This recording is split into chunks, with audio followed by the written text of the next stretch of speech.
Aí vem a idade pós-moderna. Ah, bacana, hein?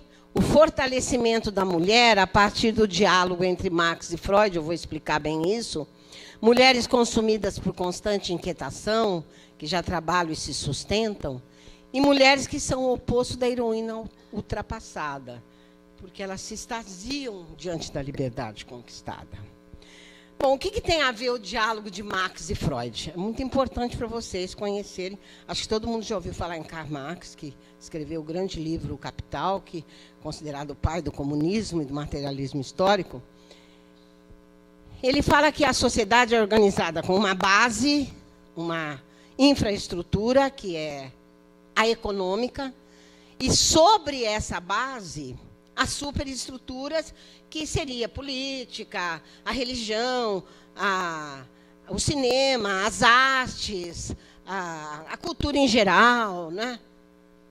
E até Marx não se colocava a figura feminina nessa superestrutura. A partir dele, sim. Só que ele cria a teoria da necessidade. Ele achava que era necessário a mulher pertencer a essas superestruturas, porque a sociedade precisava da mulher para a produção do trabalho. Freud vai dialogar com ele, vocês sabem qual a diferença de diálogo porque a professora na escola nos ensina que quando uma pessoa conversa com outra já é um diálogo. Mentira, não é. Ali é um colóquio. Diálogo, o nome já fala, diálogo. É quando nós contestamos. Então, Freud contesta. Ele fala, necessidade, para mim, são as necessidades vitais. Necessidade para a cultura, para a sociedade, é a necessidade de comer. É sentir fome comer, sentir sede beber. Ter vontade de fazer xixi, de fazer cocô. Isso é necessidades vitais. Mas não esqueçam que existe, ele cria aí, para contestar o Marx, a teoria do desejo. E aí ele mostra que as mulheres eram histéricas por necessidade de prazer, por necessidade de contentamento da libido, porque elas tinham nós tínhamos os mesmos direitos de satisfação do prazer como o homem.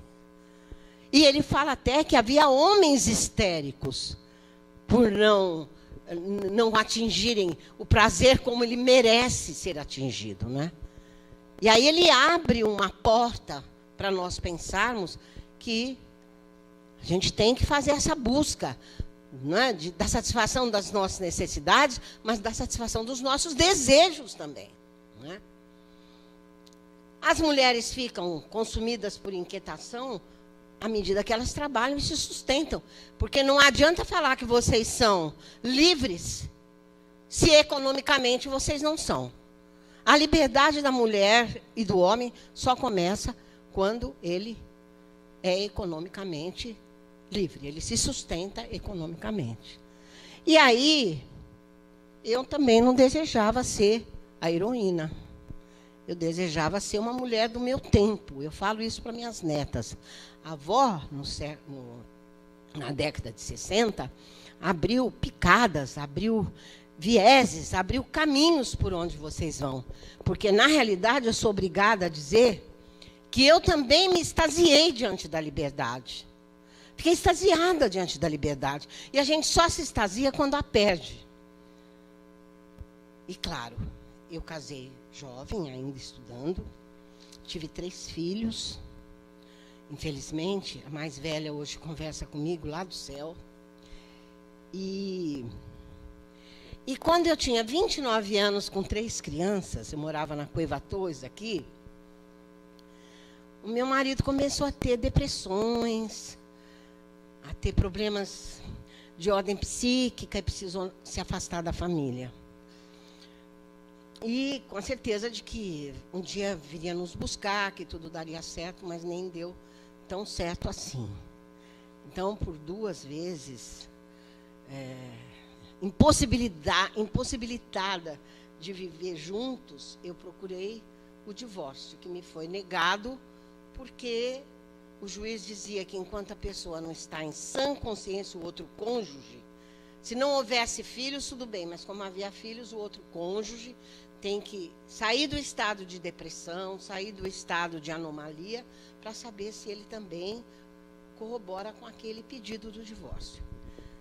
E é evidente que acho que o doutor Franco lembra bem disso, eu era muito jovem, dava aula nas escolas aqui de Osasco, e não tinha mais aquela pessoa que me cobrava horários, que me cobrava que eu tomasse a bebida que ele gostava, que me cobrava, por exemplo, a hora de chegar.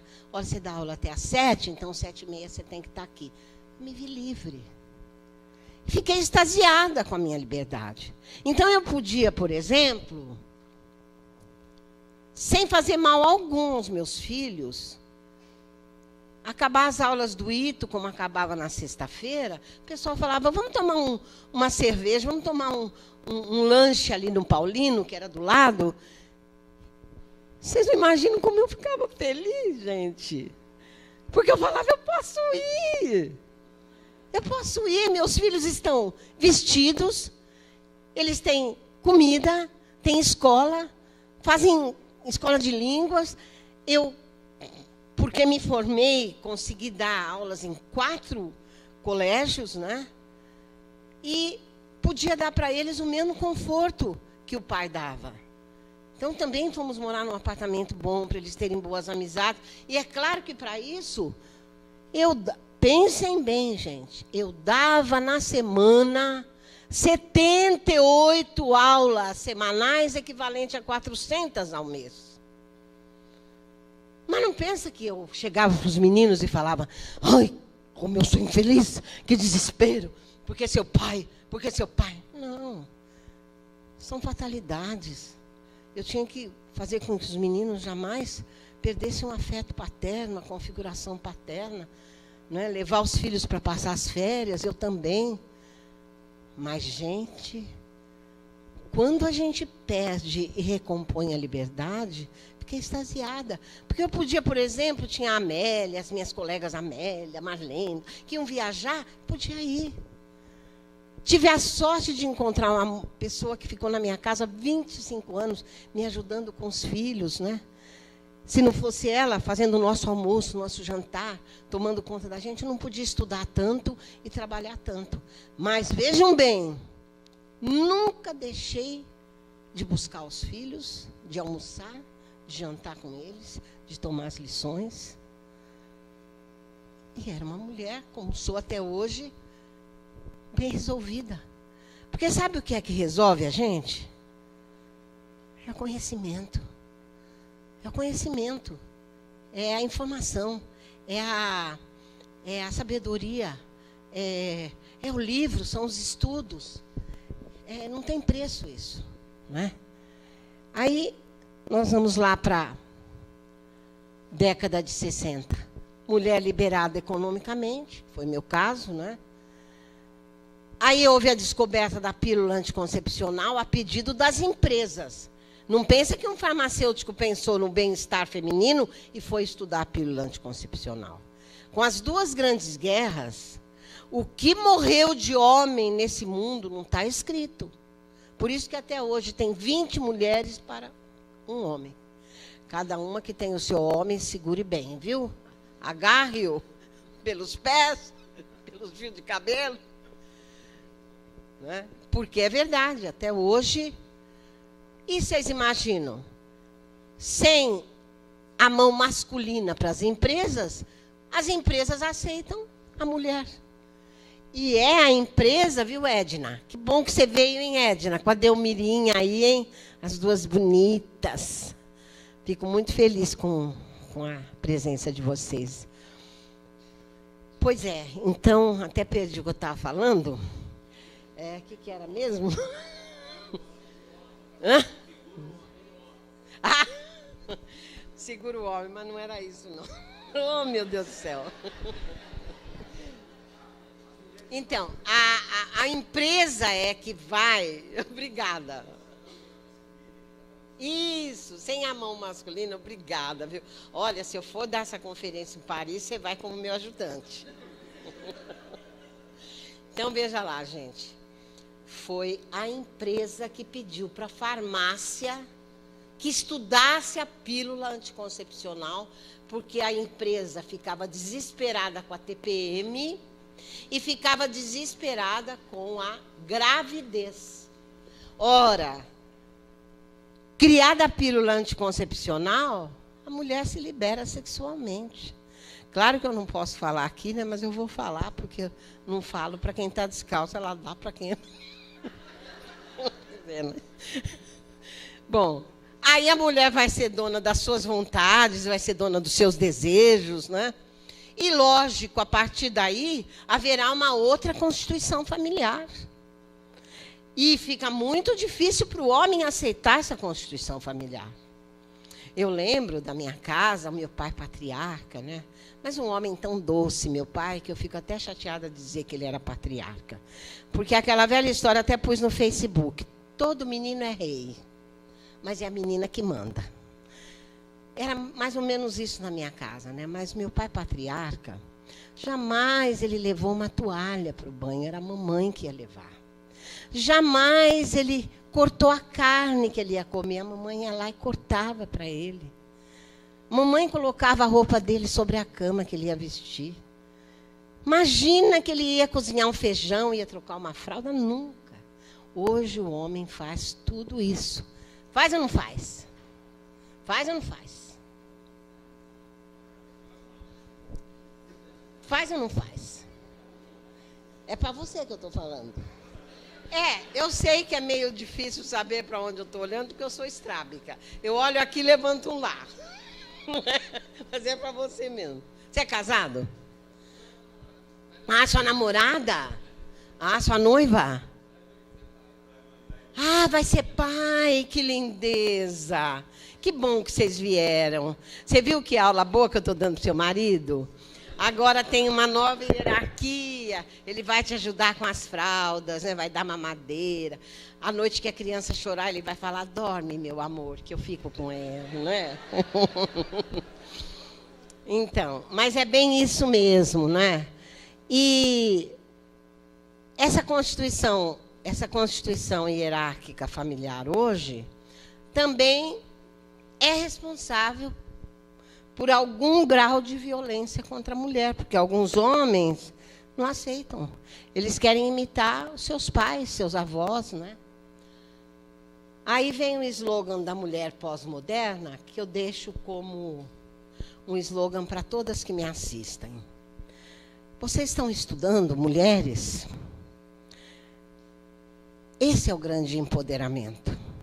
O empoderamento não é colocar seios postiços, nem bumbum de silicone, nem ficar balançando o corpo. Isso não é empoderamento. Empoderamento é correr atrás da cultura, do conhecimento, para que, devagarosamente, né, a sociedade, e sobretudo a sociedade, a comunidade masculina, vá assimilando esse slogan aí. É de Clarice Lispector. Renda-se como eu me rendi. Mergulhe no que você não conhece como eu mergulhei. Porque viver é exatamente isso, né? Agora eu trago para vocês porcentagens da mulher no trabalho educacional. E eu fico muito triste porque eu tirei essas informações do IBGE.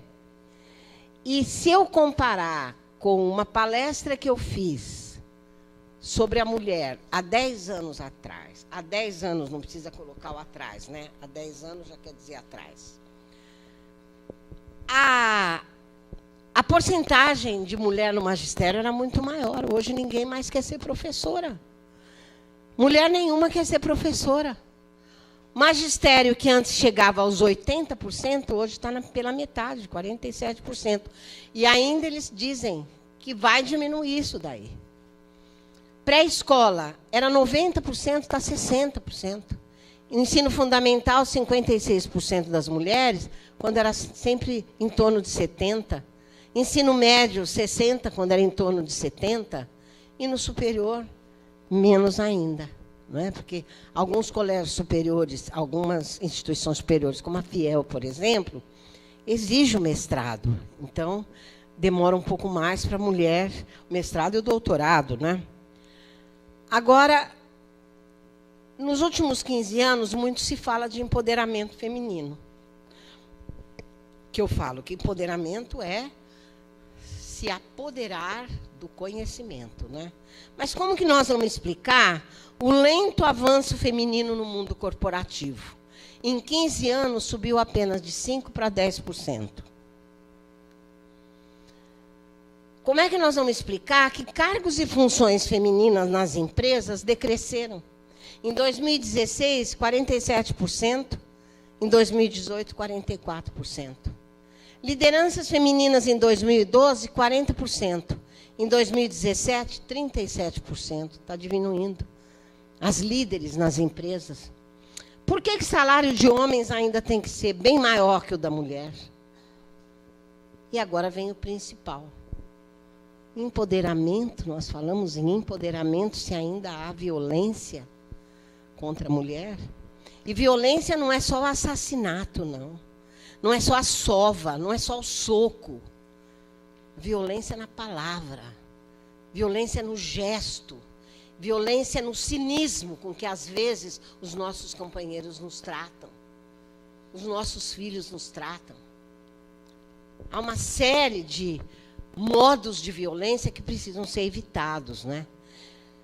Vocês vejam que em 2016, 4.645 mulheres foram assassinadas. Com os instrumentos os mais diversos, sobretudo arma de fogo. Será que esses homens que cometeram o assassinato feminino, o feminicídio, não pensam que se eles matam as mulheres, não haverá mais mães? Vocês perceberam que eu usei haverá mães? Aí o aluno fala, não teria que ser haverão, professora, porque é plural? Não, o verbo haver, significando existir, fica no singular, mesmo que a palavra da frente esteja no plural. Em São Paulo, 27% de aumento dessas mortes em 2017. E olha só a loucura. 13 mulheres são assassinadas a cada 24 horas. Mas as tentativas chegam a quase 600 tentativas. E não adianta dizer não, mas conteste, mas reaja. Como se fisicamente os homens são... Eu não falei que eles são feitos com régua? Eles são muito mais fortes fisicamente. E a gente fala em empoderamento. Um dia desses, aparece um jovem, aqui em Osasco, na rua, numa ruela, com uma tesoura correndo atrás da mulher e dando tesouradas na mulher. O que é isso, gente? Aí eu pergunto, ou vocês me perguntam, professora, mas haveria uma solução? Haveria. Há uma solução. Educação de berço. Educação de berço. Pai e mãe darem o exemplo de que é preciso respeitar pai e mãe, professor, os mais velhos. Pai e mãe ensinando o valor que tem a figura da mãe como sustentáculo. Porque eu vi esses dias, a professora falou para a mãe de uma criança em São Paulo, olha, vai demorar para chegar o material. Então eu peço, por favor, que a senhora mande o filho uma folha de papel, um lápis ou uma caneta, e talvez comecinho de março chegue o material, ou no fim de fevereiro. A mãe foi lá bater na professora. Agora, uma mãe que bate num professor, qual educação ela está dando para esse filho? Porque eu lembro uma vez que eu tirei 2 de matemática. Nossa, o professor sabe ali, meu querido professor, que eu não sei matemática, né? Assim mesmo, confiou em mim como meu coordenador, excelente coordenador, me contratou para dar português em administração, né, professor? Tirei 2 em matemática e resolvi falar para o meu pai que a professora não ia com a minha cara, que a professora pegava no meu pé, ele ficou me ouvindo. Aí eu falei, nossa, meu pai acho que vai falar, vou lá conversar com ela. Sabe o que ele falou para mim? Tinha um ferro com brasas esquentando para passar roupa num canto. Ele falou assim, olha, minha filha, o professor faz para você tudo aquilo que o pai e a mãe aqui em casa não pode fazer. Próxima vez que você levantar essa linguinha, essa boquinha, para falar mal de professor, aquele ferro quente queima a sua língua. Educação. Educação, não tem por onde. Então, tem sim, tem solução. Mas é uma única palavra, gente. Essa palavra é sagrada. É uma palavra que nos salva.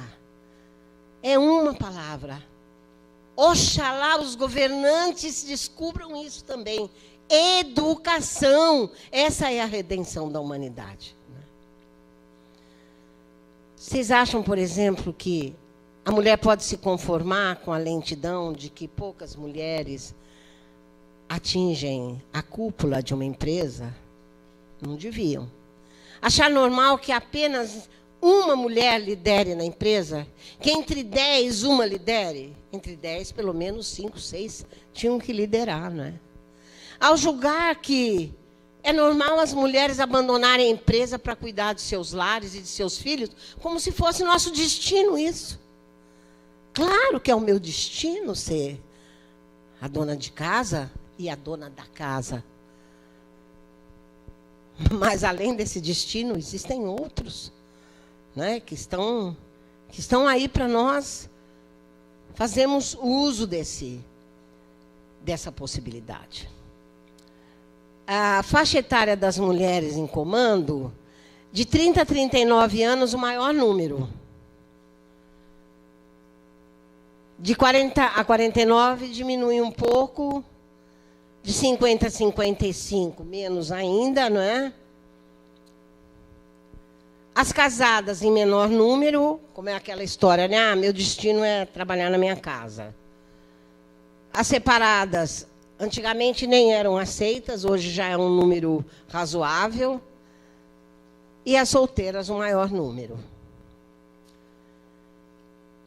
Violência contra nós não podemos permitir. Nem palavras, gestos, nem atitude, no lar muito menos, no trabalho nem pensar, na educação geral e sexual e no empoderamento. Então está aí como é sofrida a história da mulher. E nós estamos chegando devagarinho lá.